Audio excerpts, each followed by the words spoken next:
O SBT Brasil começa com as últimas informações ao vivo, direto de Juiz de Fora, Minas Gerais. A região foi atingida por um temporal. Ao todo, 30 pessoas morreram e milhares estão desabrigadas. O repórter Elias Arruda traz as atualizações ao vivo, direto de Minas Gerais. Elias, qual é a situação de momento? Conta tudo pra gente, uma tragédia realmente devastadora para o público mineiro, para o público de todo o Brasil. Boa noite. É isso mesmo, César. Uma boa noite para você, boa noite a todos. Após 24 horas do início das chuvas, a situação aqui em Juiz de Fora ainda é muito delicada. Dos 30 mortos, 23 são aqui da cidade e outros 7 de Ubá, uma cidade que fica a aproximadamente 100 quilômetros de Juiz de Fora. A maioria das vítimas moravam, algumas das que morreram também, claro, em encostas. Neste momento, o Corpo de Bombeiros está realizando um serviço, juntamente com cães farejadores, para tentar localizar 13 pessoas que ainda estão aqui embaixo desses escombros, César, incluindo crianças. O volume de chuva em poucas horas ultrapassou a média esperada para o mês. Fevereiro já é o mês mais chuvoso da história da cidade. O rio Paraibuna transbordou, provocou alagamento em vias importantes e agravou ainda mais a situação, tanto em Juiz de Fora como em Matias Barbosa e outras cidades aqui da zona da Mata Mineira. O governo de Minas decretou luto oficial de 3 dias e a cidade segue em estado de calamidade pública por 180 dias. César, eu conversei com muitos moradores, todos bastante emocionados, todos muito tristes, porque até ontem era uma noite comum. E agora a cena que nós estamos vendo é essa. Traremos uma reportagem daqui a pouquinho, trazendo esses detalhes para todos vocês. Ok, Elias, estaremos aguardando. Muitíssimo obrigado pelas informações de momento. Ele volta daqui a pouco, trazendo novas informações nesta edição de hoje do SBT Brasil. Que Deus te guarde, te proteja e te faça companhia. Hoje é terça-feira, 24 de fevereiro de 2026. A chuva em Minas Gerais é o principal destaque de hoje no SBT Brasil. As imagens impressionantes depois do temporal. Do alto, a dimensão da tragédia. Foi uma tragédia, uma tragédia. Água provoca deslizamentos, invade concessionária, arrasta caixões e destrói prédios. O SBT Brasil explica o que provocou chuva devastadora. Essa frente fria, ela vem se deslocando e vem puxando muita umidade lá da região central brasileira e norte. Conectado com você, sintonizado com o mundo, o SBT Brasil está no ar. Foi uma madrugada de pesadelo para quem mora na zona da mata de Minas Gerais. Acompanhe. Olha o estado, gente, como é que tá a situação aqui, ó. As imagens em que 3 idosos aparecem boiando em colchões foram feitas durante a madrugada em uma casa de repouso da prefeitura no centro de Ubá, zona da Mata Mineira. O bombeiro chegou, em nome do Senhor Jesus, o bombeiro chegou. Se lá dentro a situação preocupava, do lado de fora havia mais desespero. Olha a situação, gente, da rodoviária, tem enxilhada lá dentro. Essa concessionária teve os carros levados pela enchente. Gente do céu, os carros novos da Hyundai. Isso aqui tudo é carro novo, olha só. Olha se tem base para isso. Até caixões apareceram boiando durante o temporal.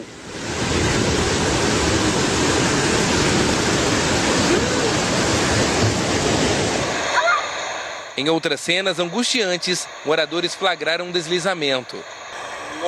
Olha! Misericórdia. Meu Deus! E ao amanhecer, mais tragédia.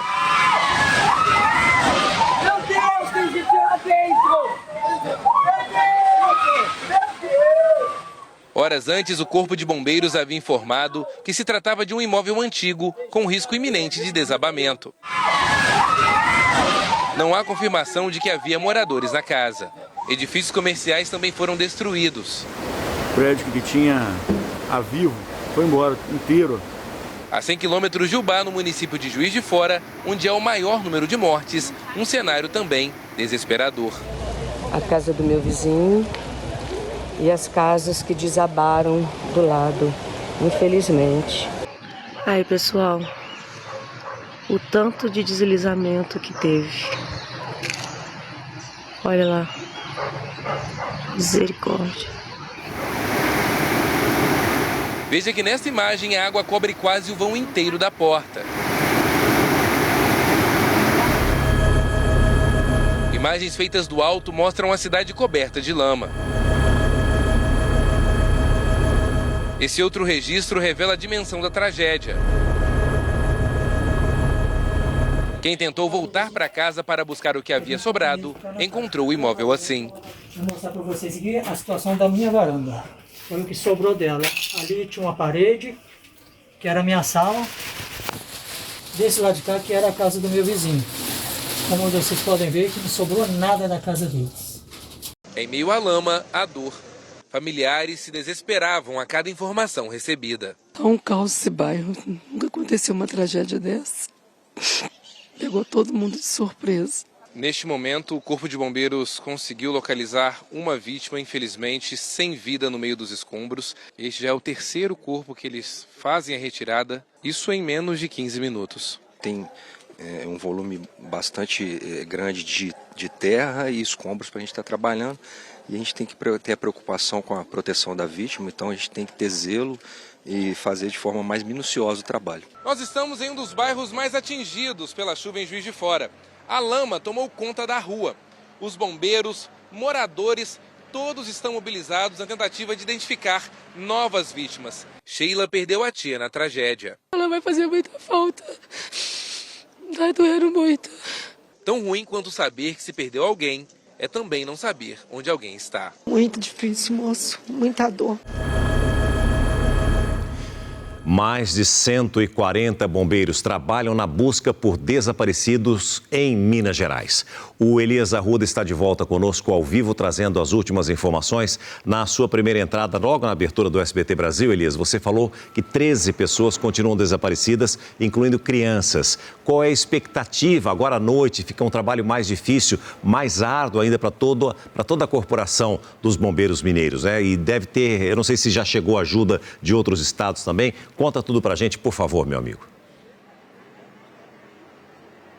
Olha, César, até o momento, a maior preocupação dos bombeiros é com o retorno das chuvas. Agora, por exemplo, já voltou a chover, bem fraco, mas ainda assim é possível perceber. Toda hora os bombeiros ficam ali com aquele olhar apreensivo para tentar localizar sobreviventes. Mas a cada minuto que passa, realmente a situação se complica ainda mais. Há, no total, aproximadamente 440 pessoas fora de casas, desabrigadas. Isso, claro, traz ainda mais transtornos para o município e para o Estado e para o governo federal também, que já está mobilizado com várias equipes aqui em Juiz de Fora.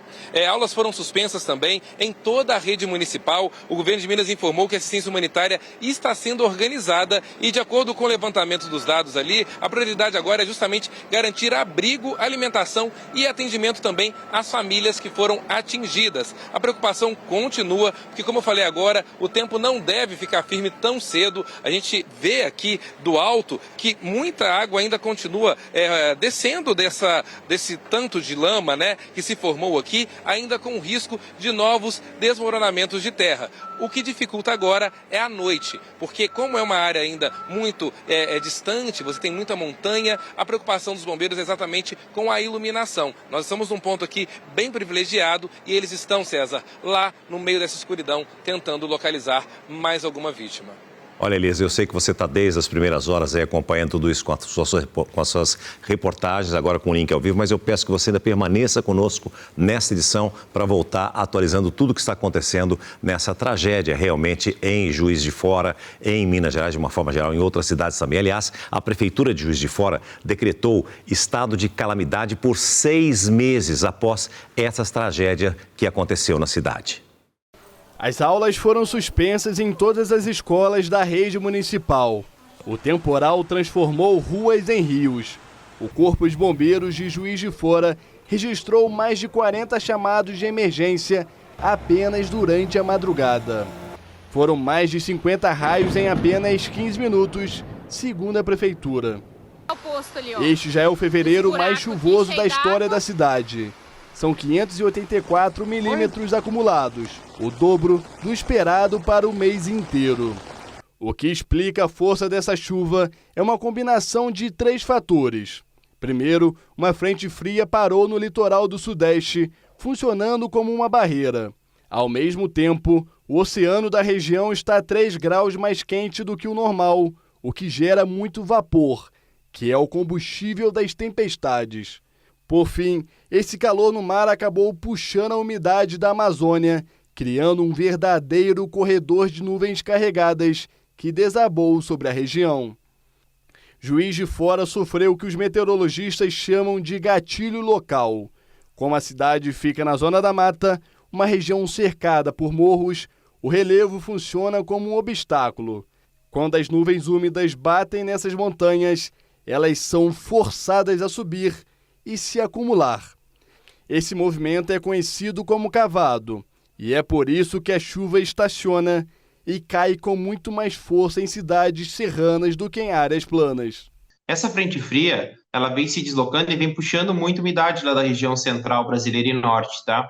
Isso foi favorecendo as instabilidades, né, se concentrarem de maneira mais efetiva por áreas do litoral de São Paulo, pegando áreas do Rio de Janeiro e também de Minas Gerais. Isso somado, essa frente fria, com outros sistemas meteorológicos, forte variabilidade dos ventos em altos níveis, estimulou a formação de nuvens de chuva ali sobre a região.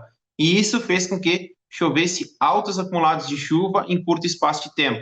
Depois de uma madrugada de destruição, a cidade tenta se reerguer. Eu estou em uma escola municipal, um dos pontos de apoio que a prefeitura disponibilizou para receber as famílias atingidas. Essa área foi pouco atingida pelas chuvas fortes dessa segunda e terça-feira. Tem, além de uma chuva monstruosa, 190 milímetros basicamente em 4 horas, você tem essa chuva caindo em cima de uma área já encharcada.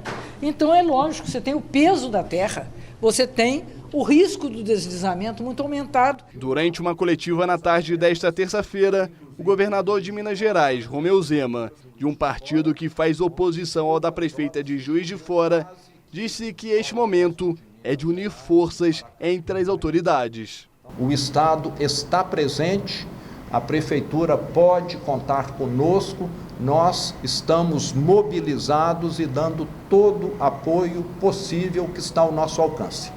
Em entrevista ao SBT News, o prefeito de Ubá, outra cidade afetada pelo temporal, descreveu a situação como um cenário de guerra.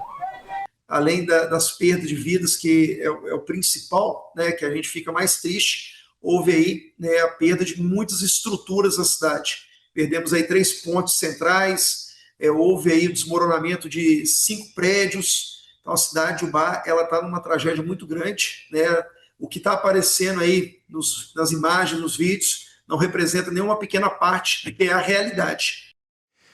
Você acompanhou uma reportagem muito didática do repórter Gabriel Luterbach, explicando exatamente tudo o que está acontecendo neste momento em Minas Gerais. Nós vamos voltar com ele, só que agora ao vivo. Ele também está em Juiz de Fora, em um dos pontos de acolhimento às famílias atingidas pela chuva. E o governador Zema disse muito bem, é preciso união nesse momento e não rivalidade política, porque a população mineira precisa, carece e necessita de ajuda. Gabriel, muito boa noite para você. Qual é a situação de momento? Conta pra gente. Boa noite, César. Boa noite para você que nos acompanha ao vivo aqui na tela do SBT. Um dia e também uma cobertura muito triste aqui em Juiz de Fora.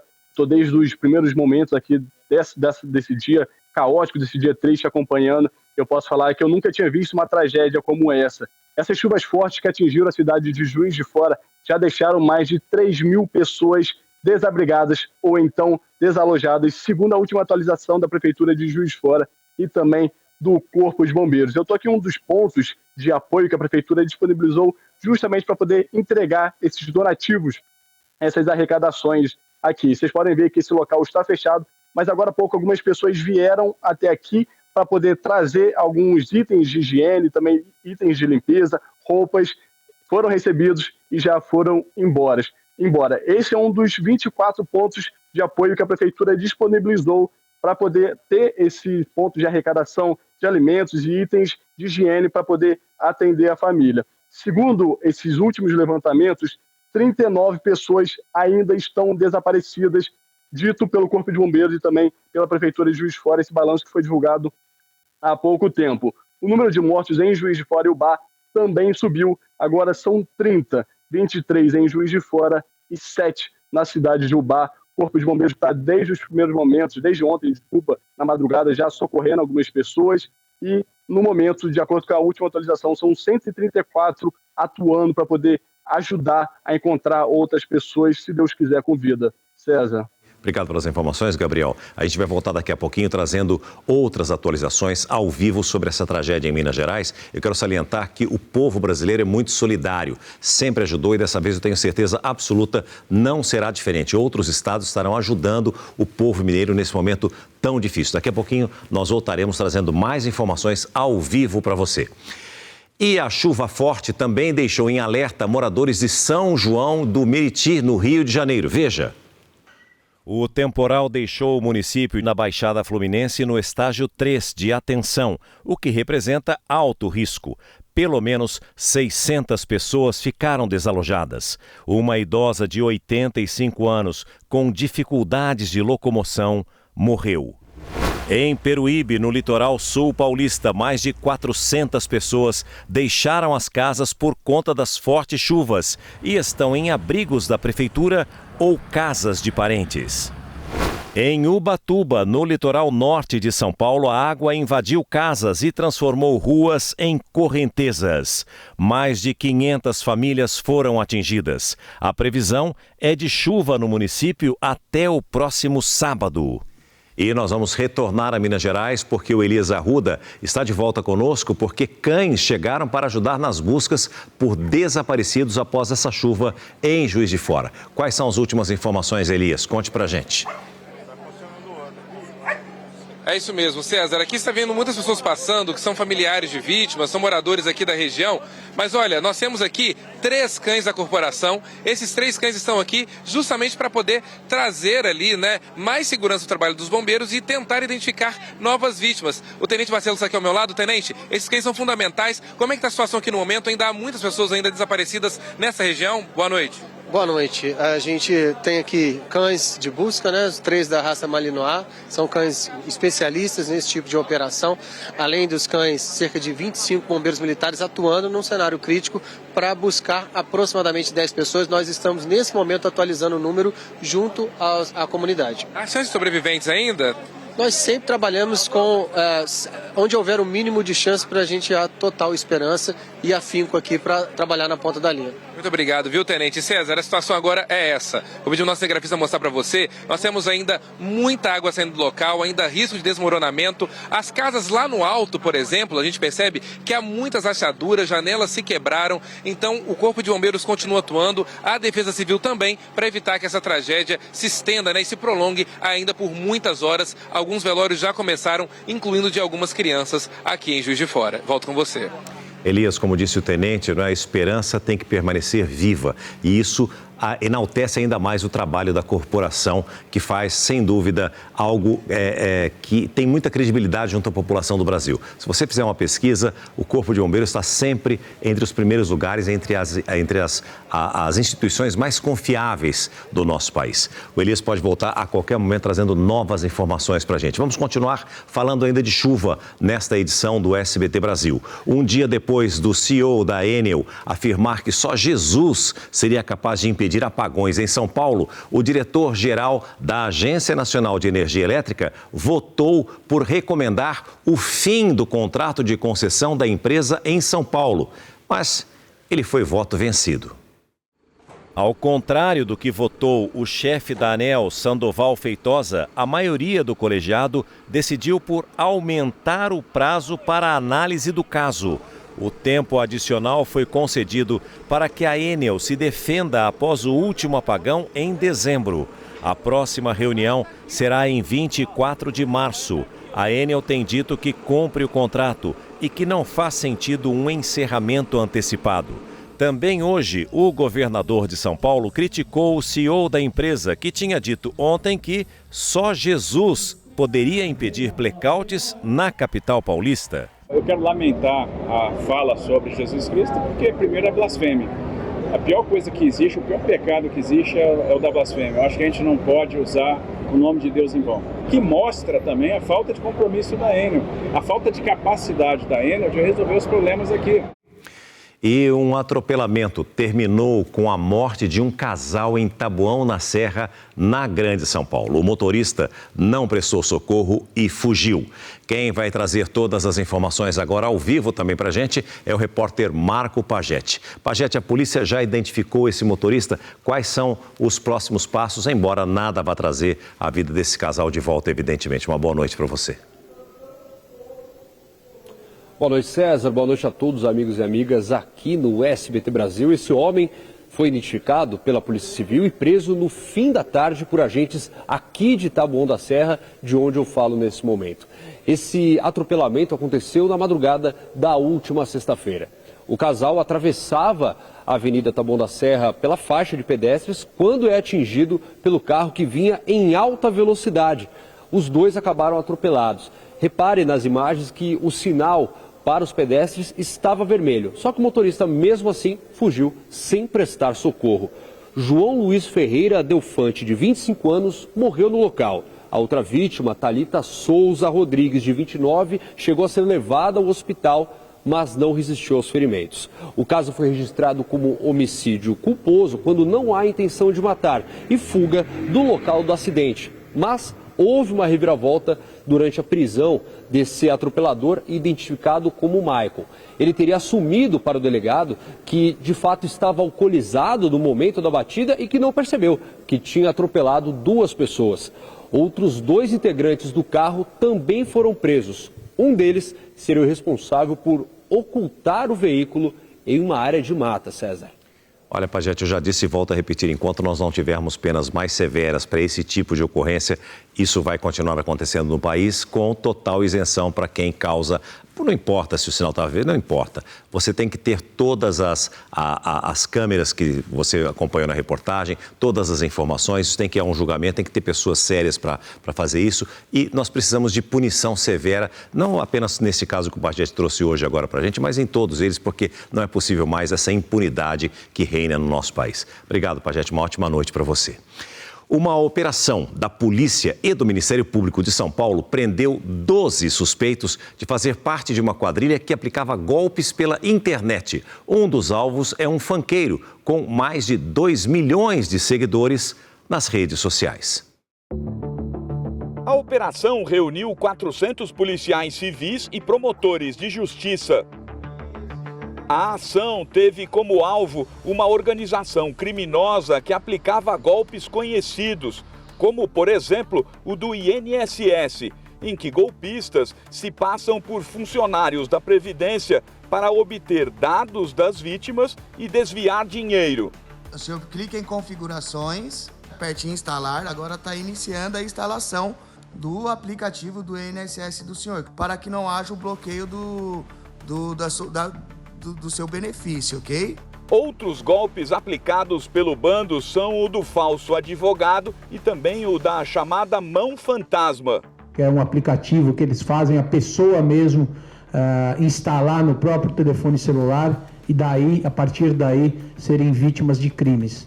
O que chama a atenção é o lucro do bando criminoso. O esquema utilizou 86 contas correntes para movimentar o dinheiro dos golpes. A justiça determinou o bloqueio de 100 milhões de reais em cada uma dessas contas. Foram cumpridos 120 mandados de busca e apreensão em São Paulo, Minas Gerais e no Distrito Federal. A Justiça decretou ainda a prisão temporária de 53 pessoas. Essa parte não deu muito certo. Apenas 12 foram localizadas. Entre os foragidos está o MC Negão Original, uma espécie de estrela nas redes sociais. João Vitor Ribeiro, o verdadeiro nome do MC, saiu da luxuosa mansão onde mora à 1 da madrugada, 5 horas antes da chegada dos policiais. A suspeita é que houve um vazamento da operação. O MC, ele emprestava a estrutura para o crime ser cometido. Fornecia apartamento, oferecia recursos para que os criminosos levassem adiante esse intento de praticar essas fraudes contra essas vítimas. Segundo a polícia, o funkeiro também é dono de uma bet clandestina. E era desenvolvida apenas para que a banca ganhasse, impossibilitando sacar os valores que eram prometidos. O MC fugiu, mas o advogado dele apareceu rapidinho. Uma pessoa idônea, um MC renomado e restaurar comprovado nos autos. Neste momento, vamos voltar a falar das buscas por desaparecidos em Juiz de Fora. O Elias está lá em Minas Gerais. Explica pra gente agora onde é que se concentram os trabalhos dos bombeiros. Conta pra gente, Elias, por favor. Olha, os bombeiros estão em diversos pontos de Juiz de Fora e todos os pontos em que os bombeiros estão, eles enfrentam a mesma dificuldade.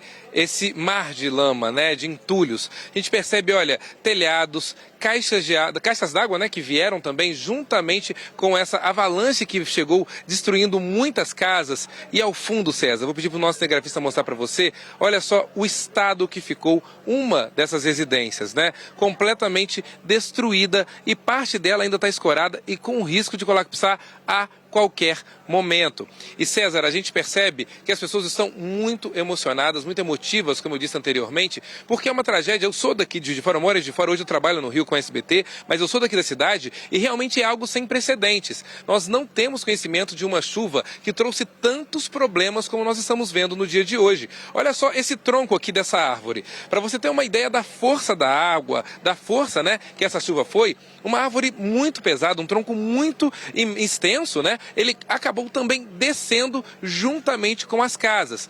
Neste local, infelizmente, nós ainda temos 13 pessoas que os bombeiros estão procurando e, como você bem disse, são guerreiros, não param em momento algum, agora estão lá no fundo reunidos, tentando justamente pensar em novas alternativas para conseguir exatamente localizar mais vítimas dessa tragédia aqui em Juiz de Fora. César. O Elias, só para quem chegou agora nessa audiência rotativa que nós temos em todo o país, repete para a gente qual que é a previsão do tempo para as próximas horas, para os próximos dias aí em Minas Gerais, especificamente em Juiz de Fora, onde aconteceu essa tragédia, por favor. Olha, César, infelizmente as expectativas não são boas, há ainda muita expectativa de chuva forte, tanto para hoje, terça-feira, até a próxima sexta-feira. E com isso, claramente, o trabalho dos bombeiros pode se complicar ainda mais e novos deslizamentos de terras podem acontecer. Para vocês terem uma ideia, aqui em Juiz de Fora, que fica na zona da Mata Mineira, aulas foram suspensas, o transporte público também não está funcionando direito, justamente porque várias ruas ficaram alagadas, o serviço público hoje está sendo feito totalmente remotamente e a prefeitura e todos os órgãos públicos que estão ainda atuando no município pedem para que as pessoas não saiam de casa, porque com o risco de novas chuvas, com o risco de chuvas fortes, pode ainda causar mais transtornos, mais problemas e, infelizmente, mais vítimas. César. Sem dúvida. Por favor, Elias, permaneça ainda conosco. Você pode voltar a qualquer momento atualizando as informações de Juiz de Fora. E devido às fortes chuvas em Minas Gerais, o governo federal reconheceu o estado de calamidade em Juiz de Fora.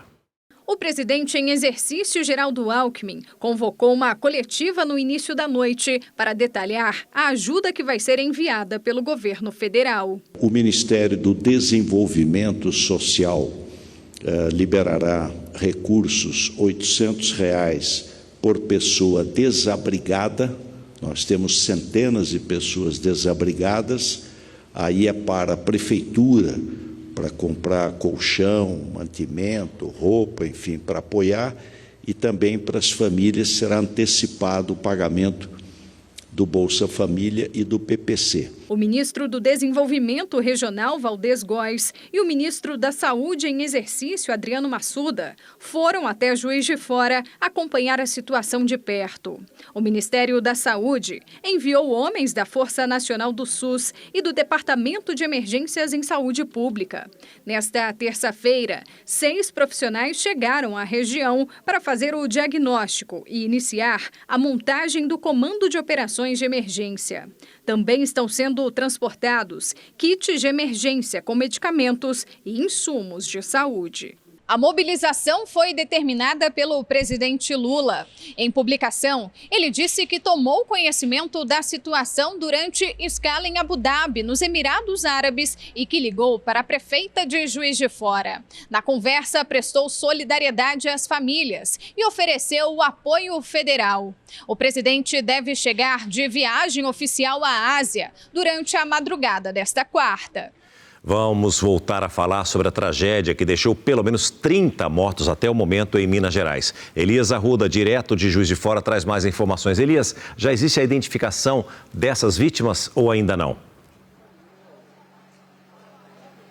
Olha, César, aos poucos, os bombeiros estão divulgando a lista para os familiares, primeiramente, dessas pessoas que infelizmente acabaram perdendo a vida nesta tragédia. Alguns médicos também já estão vindo, médicos que trabalham, legistas, para poder ajudar na identificação destes corpos. No total, eles já foram confirmadas 11 mortes nesta quarta-feira, mas novos também devem ser confirmados na medida em que esse número aumenta. Já são 23 pessoas que perderam a vida. O que nós sabemos e que vale lembrar também é que grande parte de Juiz de Fora é formada por morros, serras com altitudes que variam de 470 metros a quase 1.000 metros, o que também, claro, foi crucial para esses deslizamentos. Por causa dessa instabilidade do solo e da previsão de mais chuva, a Defesa Civil determinou que algumas pessoas deixem áreas de risco e grande parte dessas áreas estão em ruas muito conhecidas da cidade, o que soma aí aproximadamente 600 pessoas, César. E essas famílias todas vão ser acolhidas em escolas municipais e em outros locais também direcionados pela própria prefeitura. E para a gente poder concluir pelo menos essas informações sobre as aulas municipais foram suspensas e a Universidade Federal de Juiz de Fora também cancelou as aulas temporariamente devido a toda essa tragédia. Obrigado pelas informações, Elias. Continue também conosco, mas nós vamos fazer um giro agora. Vamos falar com o Gabriel Luterbach, que trouxe as informações, inclusive de uma forma didática, por que essas chuvas foram tão fortes em Juiz de Fora. E me parece que a previsão, o Elias já trouxe isso, mas a previsão nos próximos dias não é nada boa, não é isso? Não é isso, Gabriel? Conta pra gente. Boa noite mais uma vez, César. Boa noite mais uma vez ao pessoal de casa. É exatamente isso. Tem previsão de chuva pelo menos até o próximo sábado. A Prefeitura de Juiz de Fora está divulgando até o dia 1º de março, então tem essa previsão de chuva. Vou testemunhar também que hoje, mais cedo, eu estive numa das áreas mais afetadas aqui em Juiz de Fora, que é o bairro Vitorino Braga. E quando a gente estava lá gravando uma reportagem, começou a chover bastante forte. E aí você via a aflição e também o medo das pessoas. Enquanto a gente estava lá, inclusive a gente recebeu mais um alerta da Defesa Civil. Esse alerta que apita no celular e você recebe mesmo sem enviar um SMS para a Defesa Civil. Então a gente recebeu e você via. Então a preocupação dessas pessoas, uma das casas, inclusive, que a gente estava, precisou que as pessoas fossem evacuadas desse local. Então é uma chuva que chama atenção nesse momento aqui em Juiz de Fora, inclusive na região que eu estou, que é na região sul, chove bem fininho, mas está chovendo aqui ainda, uma chuva persistente desde sexta-feira. Vale lembrar que em Juiz de Fora, de acordo com a Prefeitura de Juiz de Fora, já choveu aproximadamente 600 milímetros desde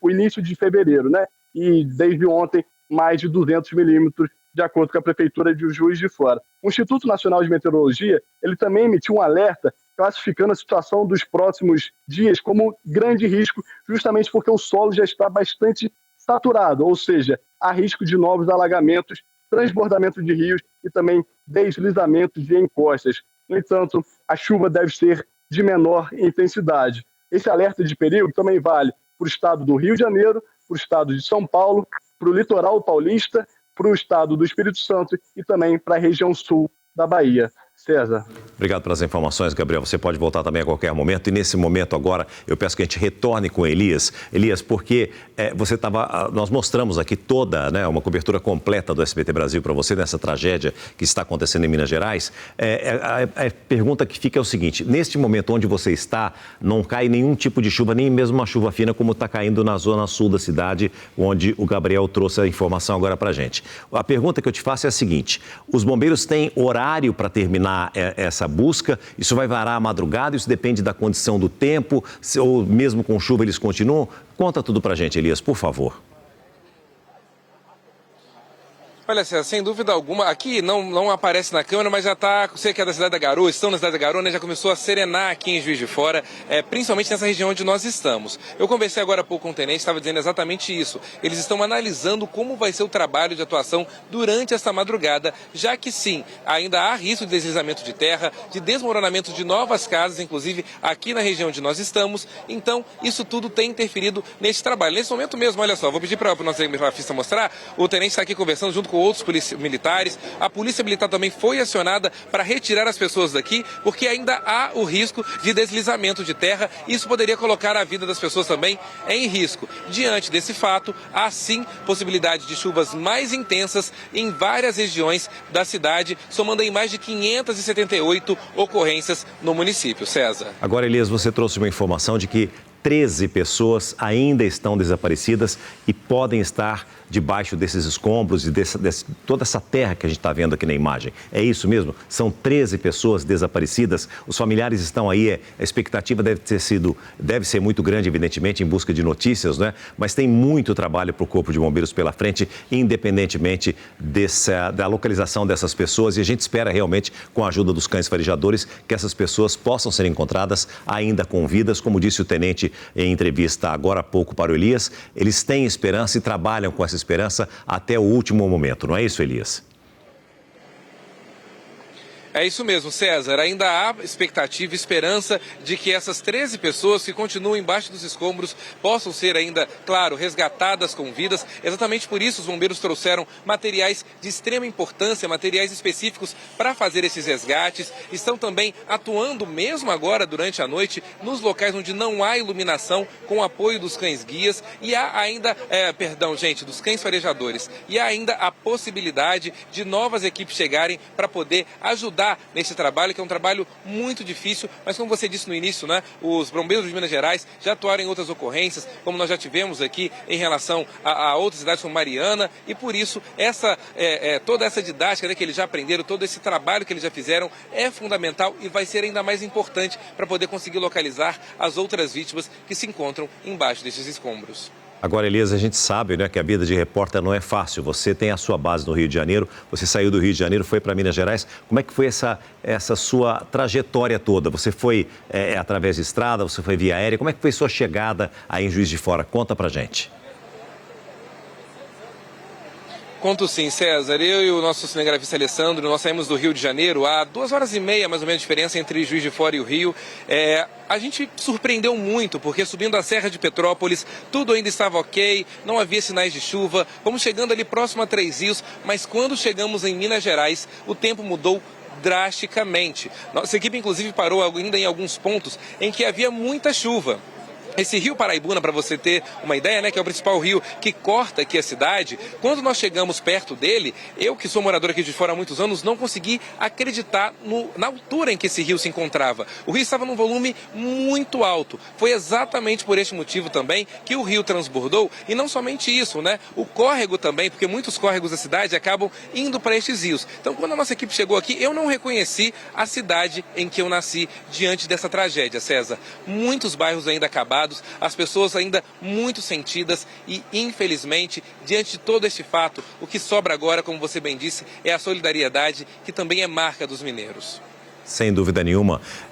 Bom, a gente mostrou aqui, as imagens são realmente impressionantes, né? Dificilmente a gente acompanhou uma outra época em que o estado de Minas Gerais sofreu tanto como vem sofrendo agora nessa verdadeira tragédia. Como o Elias disse, ele é de Juiz de Fora, hoje tem a base dele no Rio de Janeiro, voltou à cidade e ele não reconheceu a cidade onde ele nasceu, onde ele cresceu e onde ele viveu também. Tamanha foi a mudança em virtude das águas, né? E a gente sempre tem, não apenas em Minas Gerais, a gente já teve no sul do país, né, inundações nessas chuvas de verão, já tivemos no Nordeste do Brasil. O Brasil sofre muito com chuvas. Você falou da solidariedade, Elias. Eu me lembro quando eu cheguei em São Paulo, eu tinha 9 para 10 anos, e eu me lembro que eu fui com a minha mãe levar alimentos na Avenida Brigadeiro Luiz Antônio, onde tinha os caminhões recolhendo para ajudar vítimas das enchentes no sul do país. Nós tínhamos pouquíssimas condições e o brasileiro sempre é assim.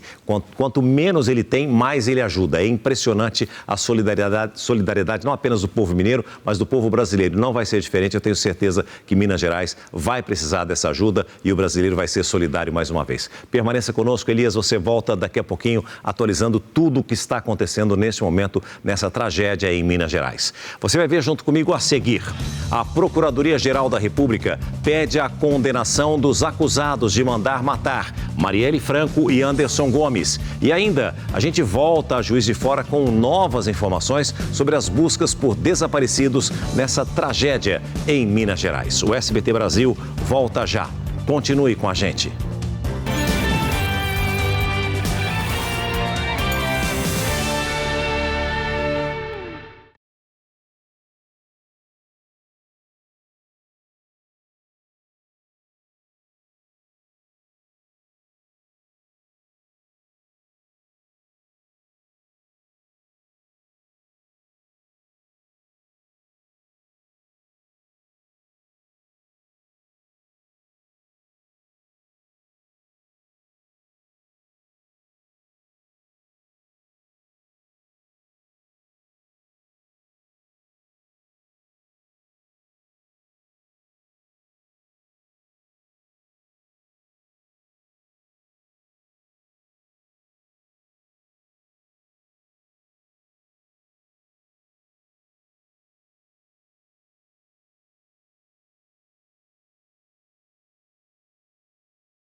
E agora é hora de falar de Copa do Mundo. Muitos jogadores que não tiveram oportunidades de defender a seleção brasileira optaram por vestir a camisa de outros países.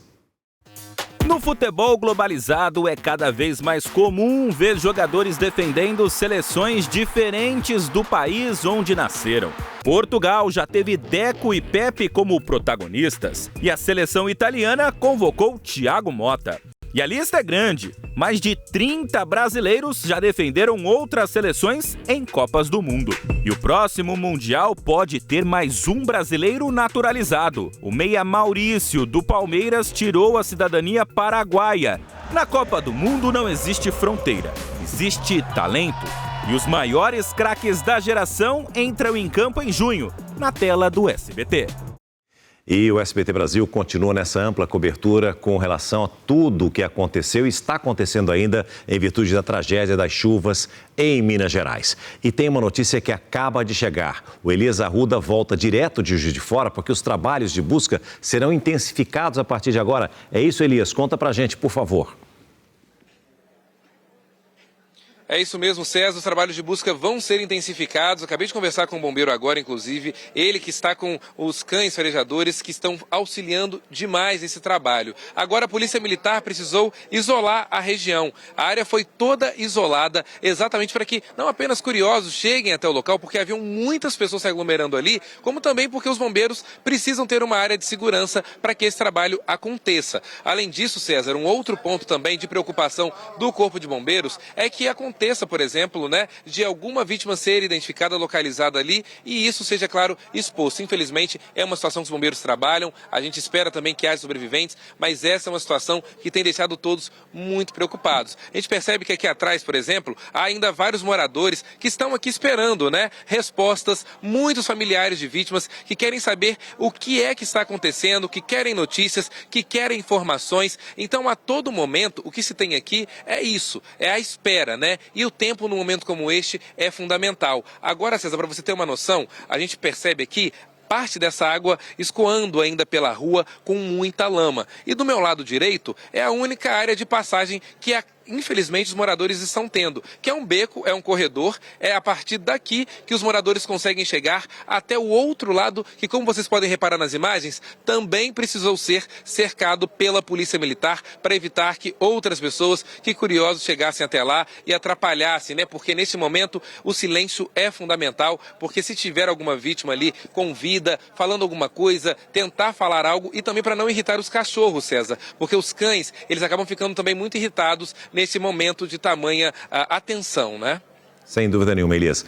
Permaneça conosco, por favor, e volte. É só sinalizar que nós damos prioridade para a informação ao vivo, direto de Minas Gerais. Nós vamos continuar com essa ampla cobertura até o final dessa edição do SBT Brasil. E não deu para a Inter de Milão. A atual campeã da Liga dos Campeões perdeu em casa por 2-1 para o azarão Bodø Glimt da Noruega e foi eliminada dos playoffs da competição. O João Ventura está com a gente também ao vivo e agora direto de Milão e conta pra gente como é que foi essa partida. Ventura deu zebra no campeonato, é isso mesmo, meu amigo? Conta tudo. Boa noite. Tudo bem, César? Boa noite para você, boa noite para todo mundo. Dá para a gente dizer que a zebra fez a sua primeira vítima nessa fase de playoffs da Liga dos Campeões, E foi justamente a Inter de Milão, quem diria, essa eliminação em casa para o Bodø Glimt, um clube pequeno da Noruega, 109 anos de história, pela primeira vez disputa a Liga dos Campeões e já consegue um feito desse. Uma cidade pequena, no extremo norte do planeta, 45 mil habitantes, tem apenas a cidade de Bodø, um clube sem expressão e sai daqui da Itália com essa classificação heróica. Já havia vencido o primeiro jogo na Noruega na semana passada por 3-1 e agora soube sofrer no primeiro tempo, segurou o 0-0, soube segurar a pressão da torcida italiana para no segundo tempo conseguir matar o jogo. Foi uma classificação muito sofrida, mas que fez a festa dos 3 mil torcedores noruegueses que compareceram aconteceram aqui no San Siro. A Inter de Milão, que chegou a 2 finais nas últimas 3 edições de Champions, acaba se despedindo de uma maneira ainda mais precoce. Ontem o treinador da Inter falava que não seria vergonhoso ser eliminado para o Bodo Glimt, mas a sensação, o sentimento do torcedor da Inter hoje, ao ir para casa, certamente é de vergonha. Vamos ver como é que foi essa classificação histórica do Bodo Glimt na narração do Thiago Leifert. E é só lateral para a Internacional. Vem a Kanji. Kanji entregou a rapadura. Olha o Bodo Glimt, Blomberg perdeu no rebote. Gol!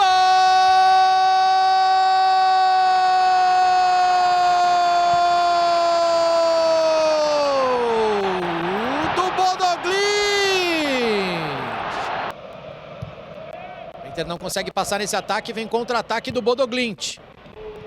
Ó, o autor do gol. Hogue, olhou lá pra dentro da área, que bolão que ele colocou, Evan, que golaço, que gol bonito do Bodo Glimt. Gol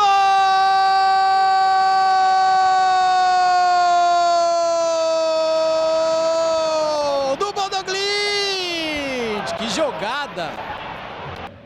E já foram mais de 10 escanteios, né? Estamos no 13º ou 14º escanteio! A bola não entra mesmo, não é possível! Ah, bom, o gol está confirmado no reloginho! Gol da Internacional para diminuir! Jogada esquisita. O SBT Brasil está de volta ao vivo, trazendo as últimas informações direto de Minas Gerais, em Juiz de Fora, onde está o repórter Elias Arruda. Elias, as buscas vão varar a madrugada realmente? Essa equipe incansável do Corpo de Bombeiros vai permanecer firme aí, trazendo ainda esperança com relação aos parentes, né, dessas 13 vítimas que ainda estão soterradas? Conta pra gente. É isso mesmo, César, eles vão continuar, inclusive aqui nós temos um ponto de apoio, olha só, que até mesmo os bombeiros estão, de vez em quando passam aqui, conseguem alguma água. Eu estou aqui ao lado, tem a Renata, que infelizmente foi uma das vítimas dessa tragédia, ela acabou perdendo a casa. Este local, César, é uma distribuidora e olha só, não para de chegar mantimentos. Temos arroz, leite, material de limpeza, enfim, tudo chegando para doações. Em toda a minha vida, a pior enchente que eu vi na minha vida. E é importante que essas doações possam prosseguir. Evidentemente, nós estamos ainda com tudo muito cedo, muito novo, mas muito em breve nós teremos aí os pontos de doação para que você, de qualquer lugar do Brasil que estejam acompanhando toda essa tragédia que está acontecendo em Minas Gerais, possa realmente ajudar, possa doar à população mineira nesse momento tão importante, e eles vão precisar muito, mas muito mesmo, da nossa ajuda. Em breve, nós estaremos disponibilizando aqui os canais de doação também, assim que o governo de Minas Gerais colocar isso à disposição da população de todo o Brasil. Obrigado pelas informações, viu, Elias? Um estudo divulgado hoje revelou que uma proposta de regulação de casas de apostas online, ao invés de inibir a atuação de criminosos, pode estimular a migração de apostadores para bets ilegais. As apostas clandestinas são uma realidade no Brasil. Não oferecem garantias de pagamento de prêmios e muitas vezes são operadas por facções criminosas. As bets ilegais representam entre 41% e 51% de toda a atividade do setor no país, com um mercado que movimenta entre 26 bilhões e 40 bilhões de reais por ano. Os dados são de uma pesquisa da TMC, em parceria com o Instituto Esfera de Estudos e Inovação. O levantamento critica uma emenda ao projeto de lei antifacção. A proposta cria a Cidbets, uma contribuição de 15% sobre os depósitos feitos por apostadores em plataformas regularizadas. Ele coloca R$100 para apostar, ele só aposta 85, porque os outros 15 foram retirados. Então, é um tipo de carga que vai diretamente sobre o apostador. E o mercado ilegal no mundo das apostas, diferente do cigarro ou da bebida, no campo das bets é muito simples, o sujeito só muda de site. Ele vai para um site legal para o ilegal muito rápido. O estudo alerta que o aumento do custo para operar na legalidade pode ampliar o acesso a plataformas informais, muitas vezes associadas a esquemas de lavagem de dinheiro. O estudo foi entregue nesta terça-feira ao presidente da Câmara, Hugo Mota, em Brasília. E horas depois desse encontro, o presidente da Câmara, Hugo Motta, anunciou que há um acordo para que a chamada Cidebet seja retirada do PL antifacção na votação que acontece ainda esta noite. Segundo Motta, a contribuição será discutida num outro momento pelos parlamentares. A guerra na Ucrânia completou hoje 4 anos sem qualquer perspectiva de paz. Direto de Kiev, o nosso enviado especial Sérgio Uti mostra os últimos desdobramentos desse conflito. Olá, César. Boa noite a todos aí no Brasil. Eu faço essa gravação internamente porque nesse horário já não posso ficar lá fora por conta do toque de recolher. Mas no início da noite eu tive uma entrevista coletiva com o presidente Volodymyr Zelensky, que voltou a fazer uma ginástica retórica ali para discordar sem enfrentar o presidente norte-americano. Isso porque surgiu uma notícia lá nos Estados Unidos de que Donald Trump quer terminar com essa guerra até 4 de julho, que é o dia da independência, um feriado importantíssimo no país. Zelensky disse que não estava sabendo de nada, mas que concorda com a ideia de Trump de terminar essa guerra logo. A questão é, em que termos? E nisso os dois discordam. Zelensky andou dizendo, inclusive, que Trump coloca muito mais pressão sobre a Ucrânia do que sobre a Rússia. 4 anos atrás, esse país tinha um apoio incondicional dos Estados Unidos. Isso mudou muito com a chegada de Donald Trump à Casa Branca. Hoje, a Ucrânia tem um apoio principalmente financeiro, diplomático e militar dos europeus, que inclusive compram armas dos Estados Unidos para doar para a Ucrânia. No campo militar também mudou muito. As guerras de batalhões contra batalhões ainda existem, essas guerras diretas de soldados contra soldados, mas hoje virou principalmente uma guerra de drones, que são responsáveis pela morte de 70% a 80% dos militares e que também têm matado mais civis. Nesse 24 de fevereiro, aqui em Kiev, as homenagens foram principalmente para aqueles que se foram, como a gente vai ver na reportagem a seguir. Eram 9 da manhã quando milhares fizeram 1 minuto de silêncio. Interrompido logo depois pela tristeza de uma guerra. Em pronunciamento na TV, Zelensky já tinha mostrado pela primeira vez o bunker onde dormiu e trabalhou durante os primeiros dias da invasão em larga escala. O SBT foi uma das únicas TVs da América Latina a reportar aquele momento direto da Ucrânia. Esse é o cenário agora, uma cidade completamente vazia e muitas pessoas em casa, esperando pelo pior. Eu liguei as coisas com barulho no corredor e eu pensei, puxa vida, começou a invasão. Naqueles primeiros momentos após o início da invasão em larga escala, em 24 de fevereiro de 2022, muitos acreditavam que era questão de dias para que os russos tomassem a capital e o controle do país. Isso nunca aconteceu. Mas numa guerra sem perspectiva de fim, os ucranianos estão pagando um preço alto demais para se defender. E os russos mais alto ainda para tomar mais territórios. Os dois nunca perderam tantos dos seus, desde a Segunda Guerra Mundial. Na última noite, Vladimir Putin encontrou viúvas de soldados. O número de mortos russos passa de 200 mil, segundo a investigação da britânica BBC e da mídia independente russa.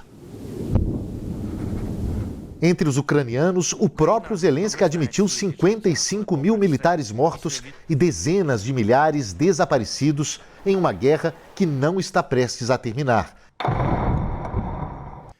Muitíssimo obrigado a você que liga e se liga todo dia, o dia todo, junto com a gente aqui na tela do SBT. Uma noite abençoada de terça-feira para você e até amanhã, quando estaremos de volta 15 para as 8 da noite com mais uma edição do SBT Brasil. Até lá!